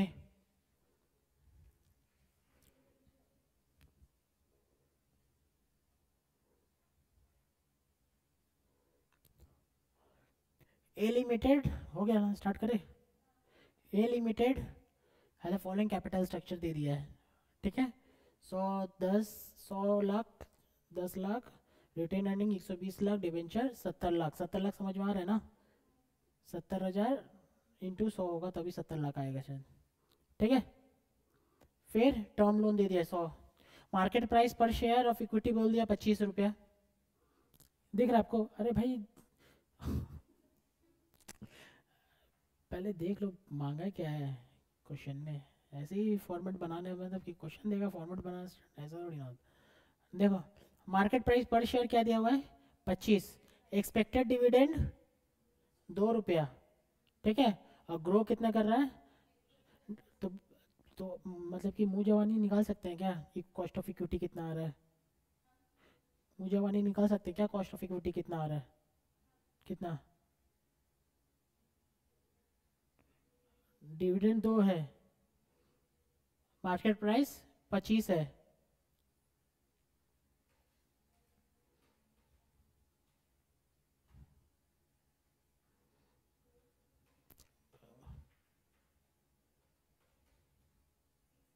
सिक्सटीन परसेंट कर रहे होंगे 2/25, 2/25, 1/8 आ रहा होगा, 1/8 1.12.5 आ रहा होगा, 8% प्लस 8% ग्रोथ, 16% आ रहा है समझ में।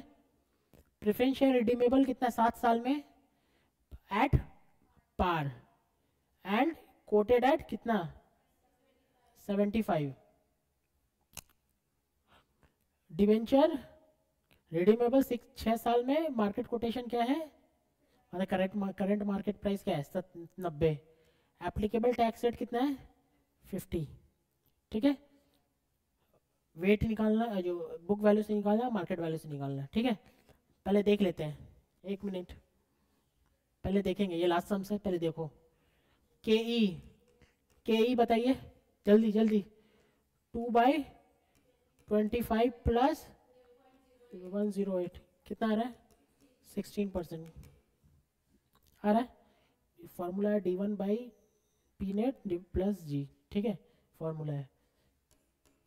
के डी कौन सा डेट है, रिडीमेबल कि इरिडीमेबल, प्लीज चार्ट देखो, चार्ट देखो, रिडीमेबल कि इरिडीमेबल,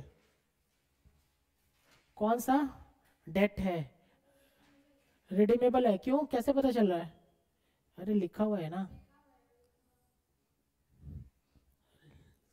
ठीक है, लिखा हुआ है, क्या फॉर्मूला लगेगा, ठीक है। तो डायरेक्ट मैं लिखता हूँ, इंटरेस्ट क्या आ रहा है देख लो, मेरा आदत है मैं पर शेयर पे करता हूँ, पर शेयर पे करूँ या 7 लाख पे करूँ एक ही बात है, ठीक है। पर शेयर में 70 लाख डिवाइडेड बाई 70,000, कितना शेयर्स है, कितना प्राइस है, 70, 70 लाख डिवेंचर है ना, डिवाइडेड बाई 70,000 डिवेंचर, 100 रुपया पर डिवेंचर हो गया ना, एक डिवेंचर का दाम कितना है, 100 रुपया, तो 100 का 14%, 100 का 14% कितना, 14, और टैक्स तो 1 - करना है ना, 14 × 1 - 0.50 प्लस रिडेम्पशन क्या है, debenture are redeemable at 6 year at par, par मतलब 100 में माइनस मार्केट प्राइस क्या है अभी 90 divided by 6 whole divided by 100 plus 90 divided by 2, बताओ क्या आ रहा है जल्दी, आ रहा है समझो भाई,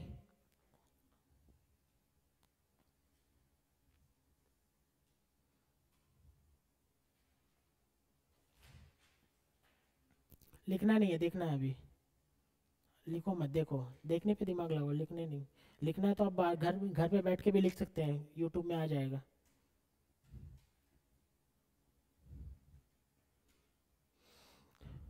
क्या हो गया जल्दी,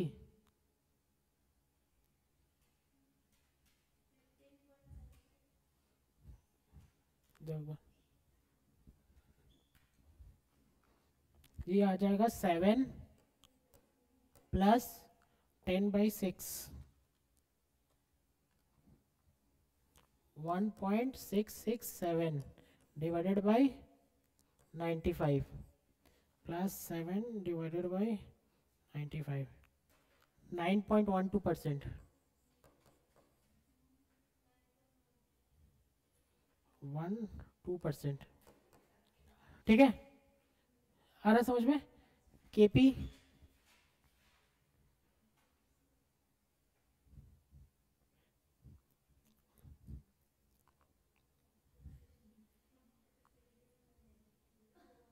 केपी देखो देखो देखो, बात नहीं बात नहीं, केपी क्या आ रहा है, प्रेफरेंस शेयर, प्रेफरेंस शेयर का ये क्या है, 10 लाख डिवाइडेड बाई 10, मतलब कि 100 प्लस रिडम्पशन क्या है at par 100, and are currently quoted कितना 75 minus 75 divided by 7 whole divided by 100 plus 75 divided by 2, कितना आ रहा है 25 डिवाइडेड बाई 7 प्लस 100, 103, नहीं नहीं, ये 100 कहाँ से आएगा, ये 12 आएगा ना,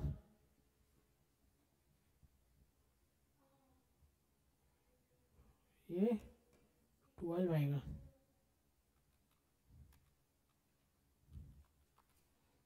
फिर ये आएगा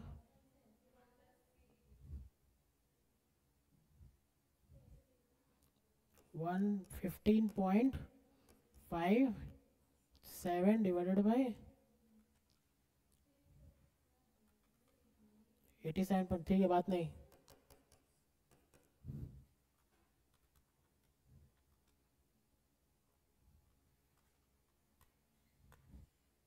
कितना आ रहा है 17.80%,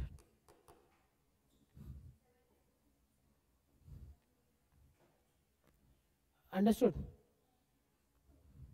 ठीक है, लिख लिया,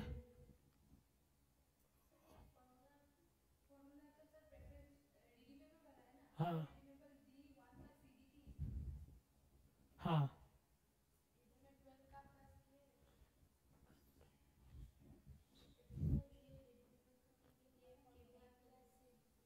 हाँ,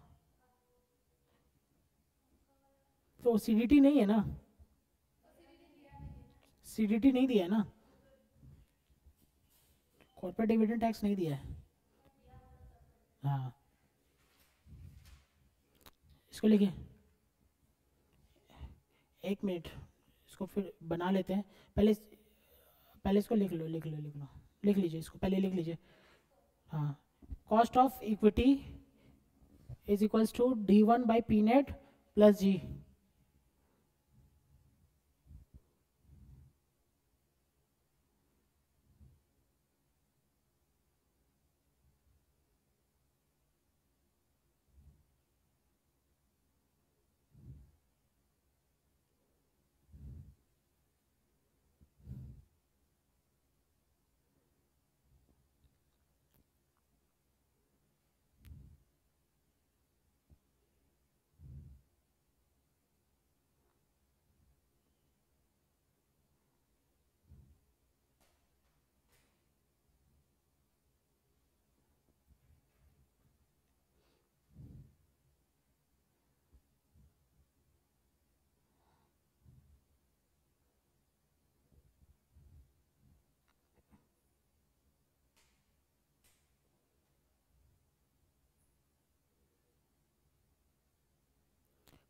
चलिए आगे लिखिए, cost of debenture is equals to ये, हो गया क्या सारा? ठीक है, बंद करो, हट जाएगा, ये लिख लिया ना सारा? ओके,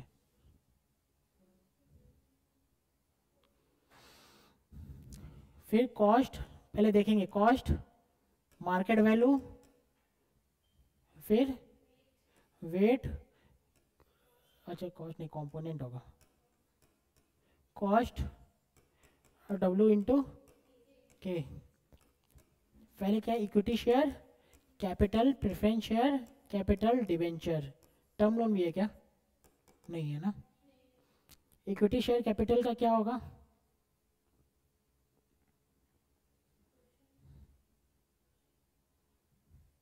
ये फोटो ले लेना।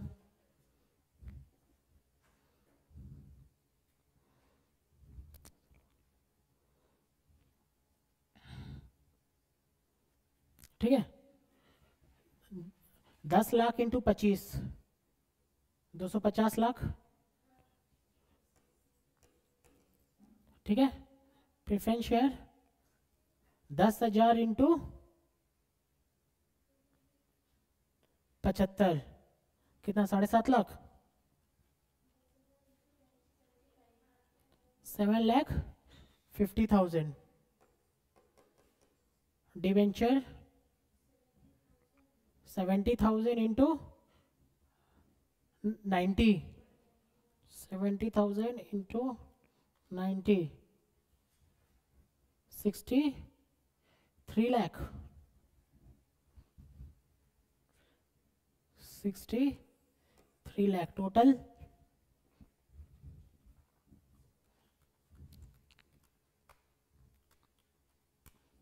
320.50।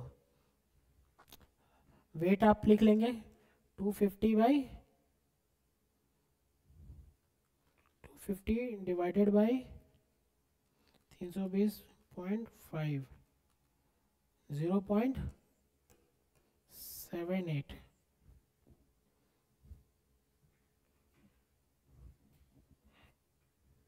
फिर 7.5 डिवाइडेड बाई 320.5, 0.02। 63 divided by 320.5, 0.1966। ठीक है,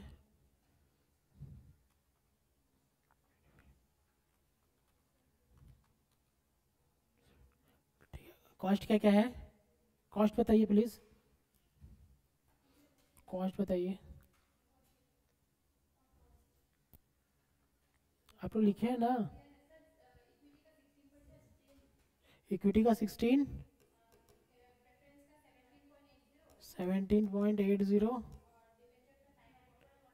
9 पॉइंट, कैसे निकाला 9.12? अच्छा 9.12, अच्छा 9.12 इंटू 1 - t होगा, 9.12 इंटू 1 - t होगा? हाँ नहीं होगा, क्योंकि ऑलरेडी पोस्ट टैक्स के डी है। ठीक है, किया है कितना, 9.12, ये 16 इंटू 0.78, 12.48, 17.8,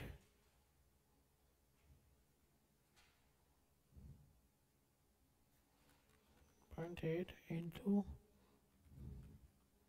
0.356, 9.12 इंटू 0.1966, 1.7,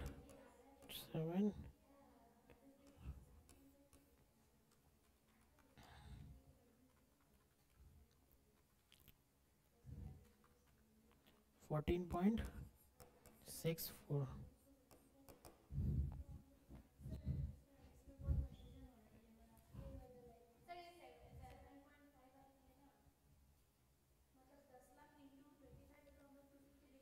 हाँ हाँ हाँ, रुपीज़ एंड लैख।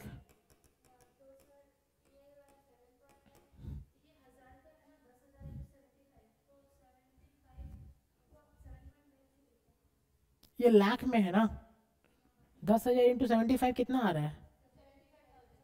75,000 आ रहा है क्या? नहीं नहीं, हाँ 10,000 इंटू 75,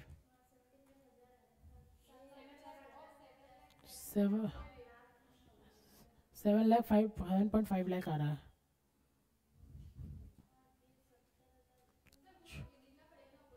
हाँ हाँ,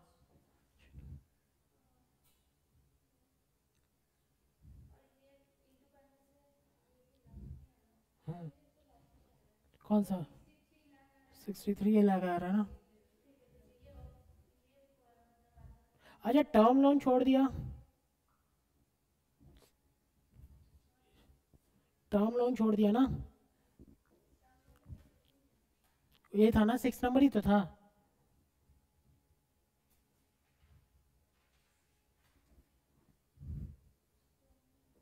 गलत हुआ एसम्स, टर्म लोन छूट गया है, देखिए। हाँ टर्म लोन क्या आएगा, 100, सेम है, होता है ना मार्केट वैल्यू और बुक वैल्यू। ठीक है, इसको आप लोग घर पे कर लीजिएगा। कॉस्ट निकल गया ना, कॉस्ट निकलने के बाद निकल जाएगा सारा। ठीक है, आंसर लिखा हुआ नीचे, हाँ सर भेज देगा। क्या नाम है ये? 12.75, अच्छा ये गलत हो गया क्या? 12.75 है, मेरा क्या आ रहा है?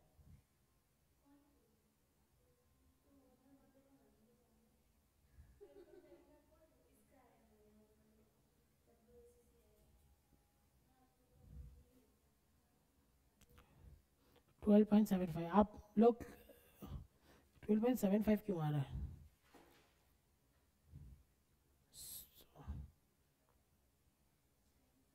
क्वेश्चन आंसर गलत होगा, आप ये लिखना जैसे हम लोग किए। ठीक है, मैं एक बार चेक कर लूँगा इसको। ठीक है, मैं शीट भेज दूंगा, आप लोग आगे का भी चेक कीजिएगा। ठीक है, देख लो, सेम क्वेश्चन है। ठीक है, सेम क्वेश्चन है, जहाँ तक हो रहा है वहाँ तक बना लेना। इसमें देखो 2 क्वेश्चन है, एडिशनल डेप्ट का है, वो मैं आके करवा दूंगा, लेकिन ये वाला जो सेम क्वेश्चन है। ठीक है, आप लोग खुद से करके आओगे तो बहुत इजी होगा, मैं जल्दी जल्दी कम करने में। ठीक है, ठीक है, मैं इसको भेज दूंगा। ज़्यादा क्वेश्चन नहीं है, अगर कोई अगर 2 घंटा भी बैठेगा ना अच्छे से, तो 2 घंटे नहीं, सोचो 2 दिन अगर 2 घंटा बैठे, 4 घंटा टोटल, तो 20 क्वेश्चन निकल जाएगा। और ये वाला क्वेश्चन बन गया तो इसका मतलब कि कहीं से भी कुछ छूटेगा नहीं कॉस्ट ऑफ कैपिटल में। अंडरस्टूड? हाँ बताओ, उसमें ना ये कॉस्ट ऑफ इक्विटी ना,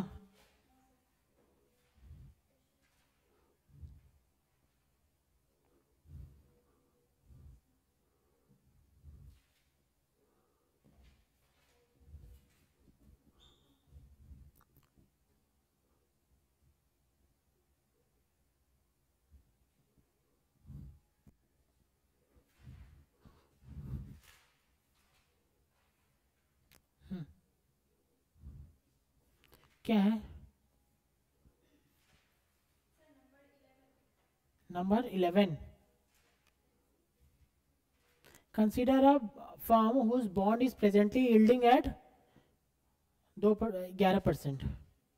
ठीक है, judgmental risk premium demanded by equity share holder कितना? 4%। Cost of internal and cost of external equity.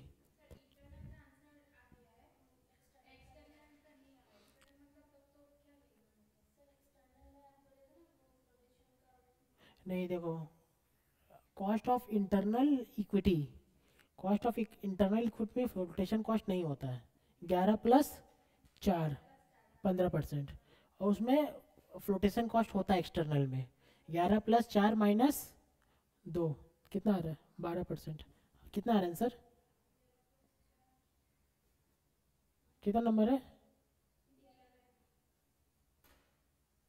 15। अच्छा ये तो बढ़ जाएगा, सॉरी सॉरी सॉरी, 15.3% हो जाएगा। ओके, कॉस्ट ये फ्लोटिंग है तो कॉस्ट बढ़ जाएगा ना। कहाँ गया ये वाला आपका? नहीं नहीं, अगर मेरा फ्लोटेशन कॉस्ट है तो मेरी कंपनी का कॉस्ट क्या बढ़ेगा? बढ़ जाएगा। तो इंटरनल दो तरह का कॉस्ट, एक इंटरनल इक्विटी होता है, सुनो, इंटरनल इक्विटी में तो खुद का पैसा, खुद का पैसा जो कंपनी के पास खुद है, रिजर्व एंड सरप्लस, उसका पैसा में तो क्या रहेगा? उसका पैसा में कुछ नहीं रहेगा, उसमें तो फ्लोटेशन कॉस्ट नहीं रहेगा ना। फ्लोटेशन कॉस्ट क्यों क्या होता है? The cost of issuing of share, खुद का पैसा इशू किया, शेयर को, शेयर इशू किए, पैसा आया, और एक मेरे बैंक अकाउंट से पैसा आ रहा है, फ्लोटेशन कॉस्ट किस में लगेगा? इशू किया हुआ पैसा में। ठीक है, तो इंटरनल क्या होगा? इंटरनल आपका 11 प्लस 15%। ठीक है, एक्सटर्नल में फ्लोटेशन कॉस्ट लगेगा 11 तो लगेगा ही, प्लस 4, और ये 4 मेरा किसके बराबर है? 4 इंटू 0.98 कितना आ रहा है देखो तो?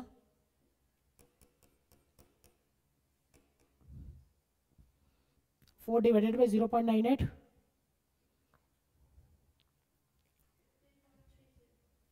ये क्या आ रहा है?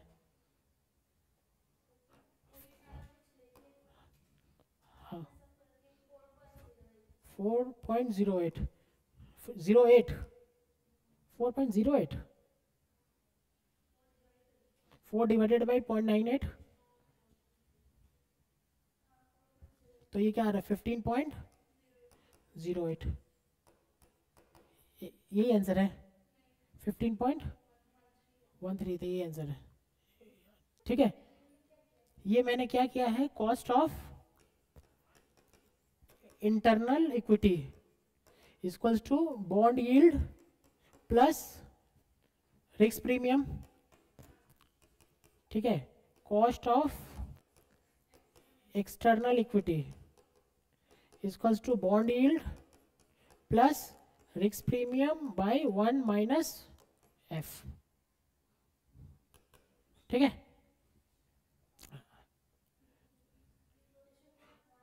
हाँ, 1 माइनस एफ। अरे भाई, अगर सुनो, अगर अगर 4 रुपया मेरा, सोचो अगर मैं 4 रुपया, मतलब कि मेरा इशू है 4 रुपये का, मार्केट से मेरे पास कितना आया? 4 रुपया, लेकिन उसमें से फ्लोटेशन कॉस्ट कट जाएगा।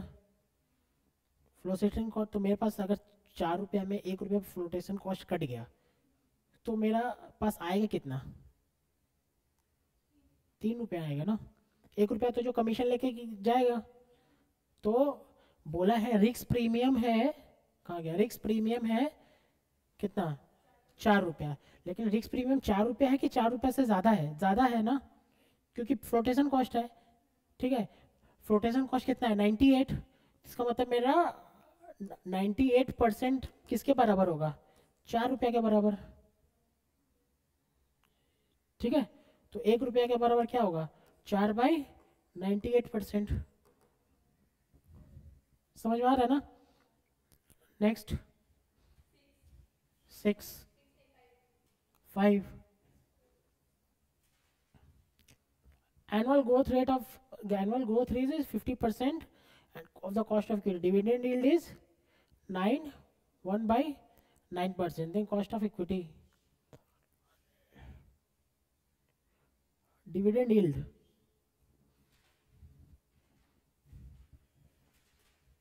dividend yield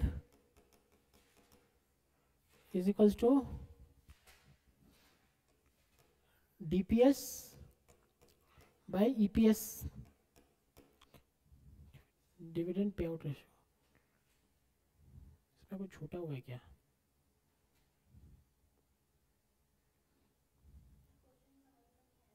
ठीक है, एक बार मैं इसको चेक कर लूँगा। और बताओ 6 द कैपिटल स्ट्रक्चर कंसिस्ट, मैं एक बार इसको चेक करके ना, देखो यहाँ पे कॉलम लगा हुआ है, इसका मतलब और भी कुछ है। सुनो, कॉलम लगा हुआ है, इसके बाद हमको लग रहा है कुछ और भी है। ठीक है, the capital structure is of X limited consist of, अच्छा find the growth rate, growth rate का सम अभी तक करवाया नहीं, फाइंड द ग्रोथ रेट। ठीक है,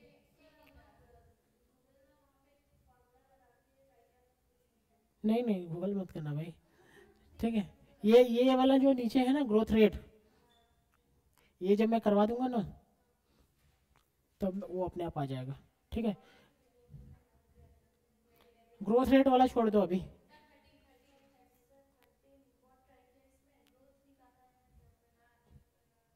calculate cost of internal equity बोला है।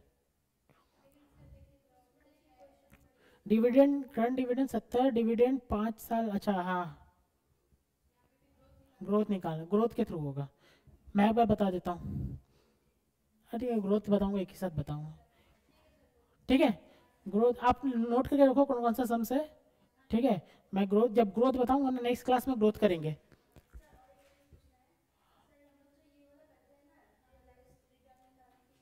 हाँ हाँ हाँ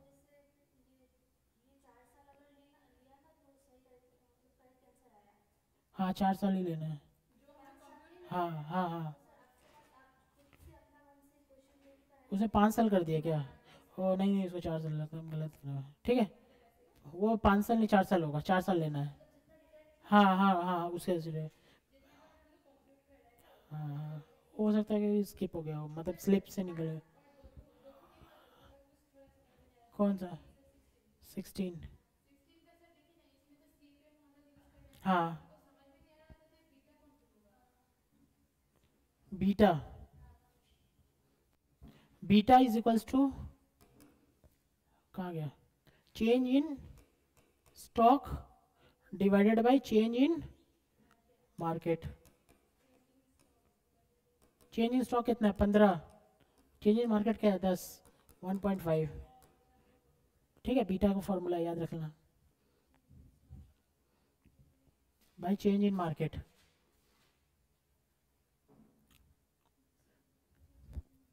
ठीक है, अब क्या है, आर एफ प्लस, नहीं 5%, इसमें परसेंट में देते हैं, प्लस एक्सपेक्ट 11 माइनस 5 इंटू 1.5, क्या आ रहा है? ये आ जाएगा आपका 9 प्लस, नहीं 9 इंटू 1.5 प्लस 5, 9, नहीं 9 नहीं होगा यार, 6 होगा, 6 इंटू 1.5, 9 प्लस 5 14% होगा मेरे ख्याल से। देखो कैलकुलेशन सही है क्या? आंसर देखिए,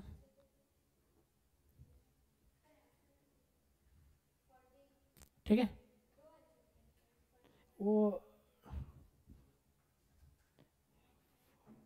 क्या दिया हुआ है, कितना क्वेश्चन नंबर?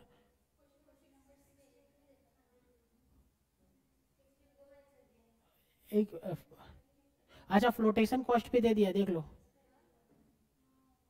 फ्लोटेशन कॉस्ट भी दे दिया है। कॉस्ट यहाँ पे देखो, ये वाला इंटरनल का है ना, 15% लेस करके जाएगा। ठीक है, ये किसका, इंटरनल का है कि एक्सटर्नल का है? ए है ना, ए मतलब इंटरनल का है, एक्सटर्नल का क्या होगा? 14 into 1 minus F 14 by 1 minus 0.02, तो 14 बाई 0.98 क्या आ रहा है?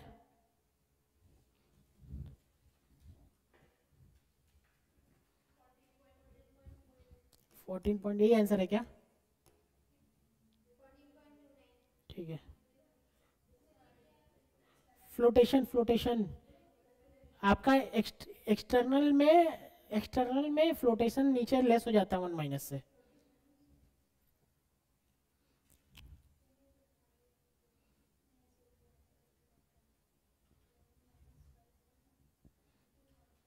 क्या हुआ, नहीं आ रहा क्या? फ्लोटेशन मतलब कि आप देखो, मेरा फ्लोटेशन के वजह से मेरा कॉस्ट बढ़ेगा या घटेगा, तो उसमें से मान माइनस करना पड़ेगा। देखो ठीक है, 1 प्लस करेंगे ना तो कॉस्ट घट जाएगा। और हाँ हाँ ठीक है। क्या एक्स 14 यही है ना, इंटरनल से जाना है ना।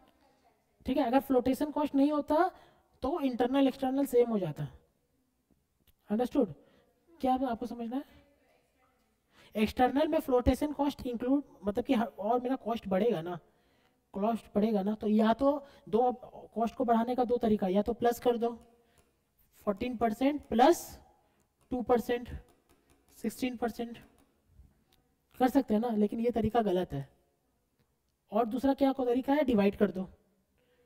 ठीक है, तो 14 ये क्या था, 1 माइनस एफ ये होता है 1 माइनस एफ, तो 14 डिवाइडेड बाई 1 माइनस 0.02 मतलब 14 डिवाइडेड बाई 0.98, ये आ जाएगा 14.28%। आ रहा है समझ में? अरे आ रहा है कि नहीं आ रहा है? Then 17, consider no growth firm, price earning ratio is 8 times, if risk free return is मतलब आरएफ दिया हुआ है। ठीक है, कितना, और रिस्क प्रीमियम दिया हुआ है। रुको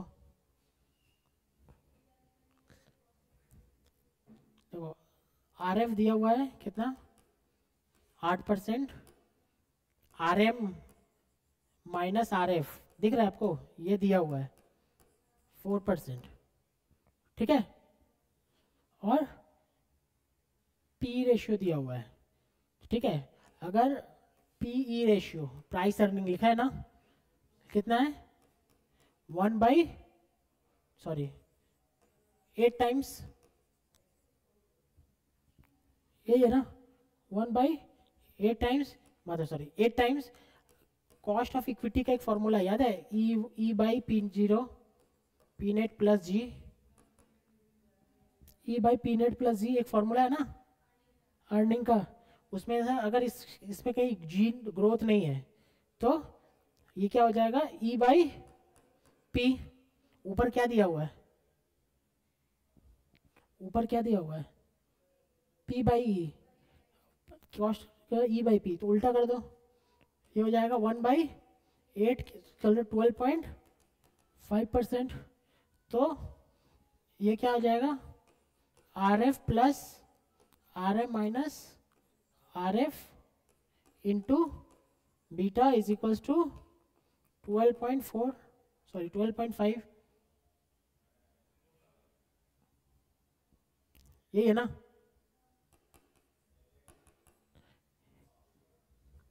आ रहा है समझ में कि नहीं आ रहा है? ये इंपॉर्टेंट मार्क कर लेना, बहुत इंपॉर्टेंट क्वेश्चन है। ठीक है, कैच नहीं करेगा एग्जाम में। तो आर एफ क्या है, 8 प्लस 4 बीटा 12.5, ये 4.5 प्लस 4, इसको निकाल, इसको बीटा निकल जाएगा ना, 4.5 इज इक्वल्स टू 4 बीटा, तो बीटा इज इक्वल्स टू 4.5/4, कितना आ रहा है 1.125, क्यों करेंगे, बीटा तो 1.15 में आता है। परसेंटेज 1 पॉइंट, तो कुछ गलत हुआ कहीं पे। RF 8% है ना, ये 4%। 1/8 क्या आता है देखो तो, 12.5 ही होता है ना। हाँ 12.5, 12.5 में से 8 गया कितना आ रहा है, 4.5 डिवाइडेड बाई 4। ठीक है, तो आंसर गलत है, मैं एक बार चेक कर लूँगा इसको। ठीक है, अब मेरे को व्हाट्सअप कर देना। ठीक है, चलिए। हम्म,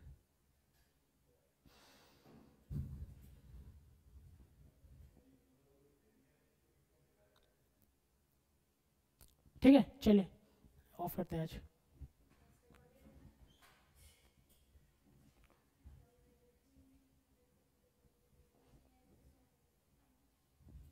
थैंक यू।